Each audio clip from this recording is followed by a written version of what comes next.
வணக்கம் மக்களே, இந்த வீடியோவில் என்ன பார்க்க போகிறோன்னா கேஸ் சிலிண்டர் குறித்த ஒரு முக்கிய அறிவிப்பு வந்திருக்கு. அது என்ன அப்படிங்கிறத பற்றி தான் இந்த வீடியோவில் பார்க்க போகிறோம். நம்ம சேனலுக்கு யாராவது புதுசாக வந்திருந்தீங்கன்னா மறக்காமல் நம்ம சேனலை சப்ஸ்கிரைப் பண்ணி பெல் ஐக்கானை கிளிக் பண்ணி வச்சுக்கோங்க. இந்த வீடியோவுக்கு ஒரே ஒரு லைக்கை மட்டும் கொடுத்துருங்க. வாங்க வீடியோக்குள்ளே போகலாம். பொதுவாக பார்த்திங்கன்னா கேஸ் சிலிண்டர் நம்ம அனைத்து வீடுகளிலுமே பயன்படுத்திட்டு வரோம். அத்தகைய கேஸ் சிலிண்டர் பார்த்திங்கன்னா வெடிக்கும் அப்படிங்கிற மாதிரி சொல்லியிருக்காங்க. அதற்கு நம்ம என்ன பண்ணணும், எப்படி அது வெடிக்காமல் இருக்கணும், அது இல்லாமல் நம்ம என்ன கேஸ் சிலிண்டரில் காலாவதி தேதி குறிப்பிட்டிருக்காங்க, அது எங்கே இருக்கும், எப்படி பார்க்கணுங்கிறத குறித்து தான் இந்த வீடியோவில் பார்க்க போகிறோம். அது எப்படி பார்க்கணும் அப்படின்னு பார்த்தீங்கன்னா, உங்களோட கேஸ் சிலிண்டரோட கைப்பிடியில் பார்த்தீங்கன்னா உதாரணத்துக்கு பார்த்தீங்கன்னா ABCD அப்படிங்கிற மாதிரி 4 லெட்டரில் கொடுத்துருப்பாங்க. இப்போ A25, B25 இல்லை C30, D30 அந்த மாதிரி கொடுத்துருந்தாங்கன்னா, ஏங்கிறது பார்த்தீங்கன்னா ஜனவரி, பிப்ரவரி, மார்ச் இந்த 3 மாதத்தை குறிக்கும். B பார்த்தீங்கன்னா ஏப்ரல், மே, ஜூன் இந்த 3 மாதத்தை குறிக்கும்.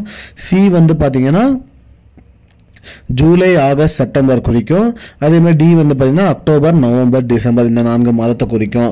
இதுலேயே பார்த்தீங்கன்னா A25 அப்படின்னு பார்த்தீங்கன்னா உங்களோட சிலிண்டர் தேதியோட காலாவதி தேதி என்ன அப்படின்னு பார்த்தீங்கன்னா, அதாவது பார்த்தீங்கன்னா மார்ச் 25ஆம் தேதி வரைக்கும் அது பயன்படுத்திக்கலாம். அதற்கு மேலே போனால் அது காலாவதி ஆகிடும். அதில் பார்த்தீங்கன்னா உள்ளக்கிற கேஸ் லீக் ஆகும் அப்படிங்கிற மாதிரி சொல்லியிருக்காங்க. அந்த மாதிரி வகையில் பார்த்தீங்கன்னா நீங்கள் உங்களோட கேஸ் சிலிண்டரை நீங்கள் செக் பண்ணி வாங்கிக்கணும் அப்படிங்கிற மாதிரி சொல்கிறாங்க.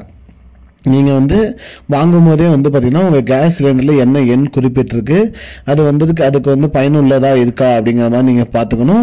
இல்லை காலாவதி ஆகிற மாதிரி இருந்தால் நீங்கள் வேறு சிலிண்டர் வாங்கிக்கலாம் அப்படிங்கிற மாதிரி சொல்லியிருக்காங்க மக்களே. இதுதான் மக்களே இப்போதைக்கு முக்கியமான பயனுள்ள தகவல்.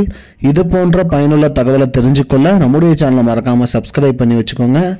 இந்த வீடியோவை உங்கள் ஃப்ரெண்ட்ஸ் அனைவருக்குமே ஷேர் பண்ணிடுங்க. நன்றி மக்களே, இன்னொரு வீடியோவில் சந்திப்போம். Because it's not a joke. முன்ன பின்ன தெரியாத ஒரு பையனுக்காக விடுற அந்த மனசு இருக்க, அதான் கடவுள்.